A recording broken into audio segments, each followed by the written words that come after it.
మన తెలంగాణలో ఉన్న ఒక మేధావి అయిన వినోద్ కుమార్ గారి మీద నువ్వు ఎంపీ గెలవడమే ఒక పెద్ద ఫ్లూకు. కరీంనగర్ జిల్లాలో ఫ్లూక్లో గెలిచినావు, అయిపోయింది. నీ అదృష్టం మంచిగుంది, గెలిచినావు, అయిపోయింది. నేను ఒక్కటే అడుగుతున్నా, బండి సంజయ్ గారు ఇంతకుముందు మా శ్రవణ్ కుమార్ గారు అన్నారు ఒక్కసారి అవకాశం ఇవ్వండి అని నువ్వు అడుగుతున్నావు అని. అసలు నీకేమైనా దిమాగ్ ఉందా అవే బండి సంజయ్?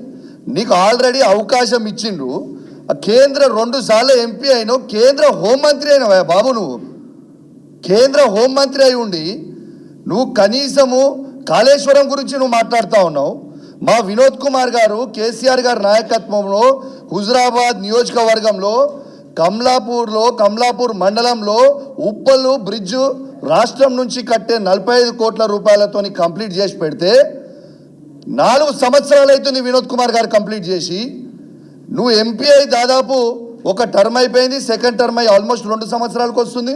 నువ్వు కేంద్ర హోంమంత్రి ఉండి ఆ మధ్యలో జాయిన్ చేయడానికి చేతగాని దద్దమ్మవి బండి సంజయ్. నువ్వు కాళేశ్వరం గురించి మాట్లాడుతున్నావా? నేను ఒకటి, నువ్వు మా హరీష్ రావు గారి గురించి, కేసీఆర్ గారి గురించి, కేటీఆర్ గారి గురించి మాట్లాడే స్థాయి అవే నీది.